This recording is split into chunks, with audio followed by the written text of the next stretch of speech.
নমস্কার বন্ধুরা, আজ আমাদের শিক্ষাকেন্দ্রের বাচ্চাদের সাথে জন্মদিন পালন করলো স্ত্রিয়া। তো প্রথমেই সে বাচ্চাদের সাথে পরিচয় করলো। বাচ্চারাও জন্মদিন উপলক্ষে ওখানে আসায় খুব আনন্দিত এবং তারা একে একে তাদের পরিচয় দিল এবং খুবই সুন্দর একটা মুহূর্ত ছিল। শ্রিয়াকে অনেক ধন্যবাদ যে আমাদের শিক্ষাকেন্দ্রের বাচ্চাদের সাথে তার জন্মদিন পালন করার জন্য, এবং শ্রিয়া তার নিজের নাম বলল। খুবই সুন্দর একটা স্পেশাল মোমেন্ট। শ্রিয়ার মা বাবাকে অনেক ধন্যবাদ যে আমাদের শিক্ষাকেন্দ্রের বাচ্চাদের সাথে তার এই সুন্দর শুভ দিনটি উদযাপন করার জন্য। আমরা তার কাছে আন্তরিকভাবে চিরকৃতজ্ঞ, তার পরিবারের নিকট, এবং আমরা ঈশ্বরের নিকট শ্রিয়ার সুস্থ সুন্দর জীবন কামনা করি এবং এই দিনটি তার জীবনে বারবার ফিরে আসুক। সে সুস্থ থাকুক, ভালো থাকুক, এটাই কামনা করছি ঈশ্বরের নিকট।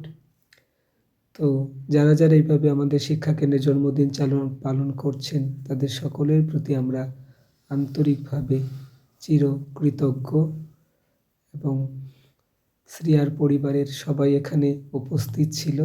খুবই দেখে আনন্দ লাগছিল যে সবাই এত সুন্দর করে জন্মদিনটা উদযাপন করলো। এবং তারপরে এখন শ্রিয়া দেখছেন কেক কাটছে সব বাচ্চাদের সাথে নিয়ে, এবং বাচ্চারাও গানে গানে শ্রিয়াকে হাততালি দিয়ে হ্যাপি বার্থডে উইশ করছে। সত্যি অসাধারণ উদ্যোগ, এভাবেও জন্মদিন পালন করা যায়। সত্যি আপনারা যারা জন্মদিন, বিবাহবার্ষিকী বা যে কোনো অনুষ্ঠান উপলক্ষে আমাদের শিক্ষাকেন্দ্রে আসেন, তাদের প্রতি আমরা সত্যিই আন্তরিকভাবে চিরকৃতজ্ঞ। আপনাদের ধন্যবাদ জানানোর ভাষা আমাদের নেই, কিন্তু এটাই প্রার্থনা করব যে এইভাবেই পাশে থাকবেন, ভালো থাকবেন। আর আপনারা ভালো থাকলেই আমাদের শিক্ষাকেন্দ্রের শিশুরা ভালো থাকবে। এইভাবেই পাশে থাকবেন। এবং বাচ্চারা দেখুন কত সুন্দর হাততালি দিয়ে শ্রিয়াকে বার্থডে উইশ করছে, এবং শ্রিয়াও কত আনন্দের সহিত তাদের সঙ্গে বার্থডে উইশ করতে পেরে খুব খুশি মনে হচ্ছে।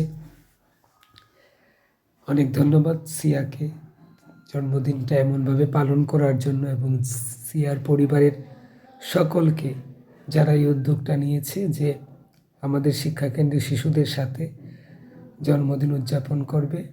এবার শ্রিয়া তাদের হাতে কলম পেন্সিল তুলে দিচ্ছে। খুবই সুন্দর, মানে শিক্ষা সামগ্রী দান একটা সবচেয়ে বড় দান। তো শ্রিয়া নিজের হাতে সব বাচ্চাদের হাতে এবার খাবার তুলে দিচ্ছে, দুপুরের খাবার। অনেক ধন্যবাদ শ্রিয়া, তোমার এই মানবিক কাজটি আমাদের অনেক ভাল লাগলো। আমরা ঈশ্বরের কাছে এটাই প্রার্থনা করব যে এই তোমার জীবনে এই দিনটি বারবার ফিরে আসুক, আর তুমি এইভাবেই সমাজের জন্য, মানুষের জন্য কাজ করে যাও। শ্রিয়ার পরিবারের প্রতি অনেক ধন্যবাদ যে তারা এত সুন্দর একটা উদ্যোগ নিয়ে আমাদের শিক্ষাকেন্দ্রে বাচ্চাদের জন্মদিনে কেক কাটলো, দুপুরে মধ্যাহ্নভোজের ব্যবস্থা করলো, কলম উপহার দিল। সত্যি এটা আমাদের অনেক বড় পাওনা। ভালো থাকবে শ্রিয়া।